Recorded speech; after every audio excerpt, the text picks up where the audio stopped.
Hi friends, welcome back to Food Master. இன்றைக்கி நான் பாயச recipe தான் செய்ய போகிறோம். அதுவும் ரொம்ப டேஸ்டியாக யம்மியாக இருக்கும். இது ராஜஸ்தானில் ரொம்ப ஃபேமஸான ரெசிபி.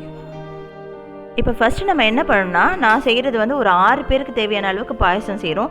ஸோ நமக்கு எவ்வளோ குவான்டிட்டி தேவையோ அதுக்கேற்ற மாதிரி நம்ம அரிசி சேர்க்கணும். இப்போ நான் ஒரு பிடி வந்து பாசுமதி ரைஸ் எடுத்து மிக்சியில் போட்டு ஒன்றும் பாதியமாக அரைச்சிக்கணும். ரொம்ப கொரன்னு இருக்கணும், ஏன்னா அப்போ தான் டேஸ்ட் நல்லாயிருக்கும். ஸோ இந்த பதத்தில் நீங்கள் அரைச்சிக்கணும். இதை வந்து ஒரு பவுலில் கொட்டி நம்ம என்ன பண்ணணும், தண்ணியை ஊற்றி வேக வைக்கணும். நம்ம ரொட்டீனாக செய்கிற பாயசத்தை விட இது கொஞ்சம் டிஃப்ரெண்ட்டாக இருக்கும். யூஸ்வலாக நம்ம என்ன செய்வோம், ஜவ்வரிசி பாயசம், சேமியா பாயசம், சிறுபருப்பு பாயசம், இந்த மாதிரி தான் நம்ம செஞ்சுருக்கோம். பட் இது வந்து ரொம்ப டிஃப்ரெண்ட்டாக இருக்கும். நீங்கள் ட்ரை பண்ணுங்கள், நிஜமாகவே உங்களுக்கு ரொம்ப பிடிக்கும்.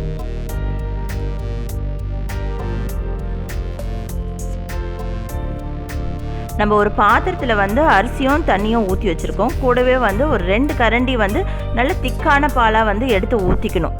அது கூடவே வந்து 2 ஏலக்காய் வந்து நச்சு போட்டுக்கணும்.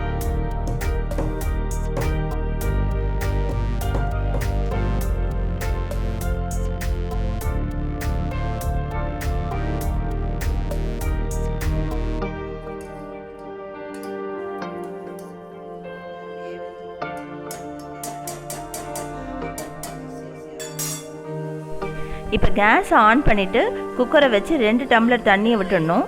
ஏற்கனவே ரெடி பண்ணி வச்சுருக்க பாத்திரத்தை வந்து குக்கருக்குள்ளே வைக்கணும்.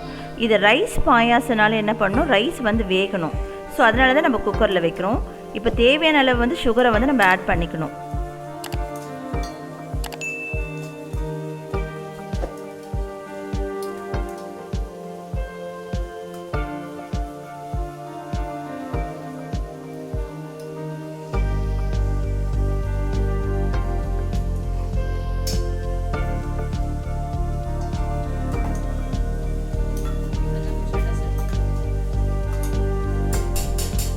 மூடியை போட்டு ஒரு விசில் வர வரைக்கும் நம்ம வெயிட் பண்ணணும். ஸோ ஒரு 5 மினிட்ஸ் நல்லா வேகட்டும். இப்போ 5 மினிட்ஸ் ஆகிடுச்சு. இப்போ நம்ம குக்கரை திறந்து நம்மளோட பாயசத்தை எடுக்க வேண்டியதான். இது ரொம்ப டேஸ்டியாக இருக்கும், ஆனால் பிளெயினாக தான் இருக்கும். இதுக்கு எந்த நட்ஸும் ஆட் பண்ண தேவையில்ல. அதே மாதிரி கண்டென்ஸ்டு மில்க்குமே அது தேவைப்படாது. ரொம்ப டேஸ்டியாக இருக்கும். இது வந்து ஒரு ட்ரெடிஷ்னல் மெத்தடில் நம்ம செஞ்சுருக்கோம். இதை நீங்கள் ட்ரை பண்ணுங்கள், நிஜமாகவே ரொம்ப நல்லாயிருக்கும். எங்களோட கிட்ஸுக்கு இது ரொம்ப பிடிச்சிருக்கு. அதே மாதிரி நீங்கள் உங்களோட கிட்ஸுக்கு செஞ்சு கொடுங்க, டேஸ்ட்டாக இருக்கும். Thanks for watching. Please like, share and subscribe. Thank you friends.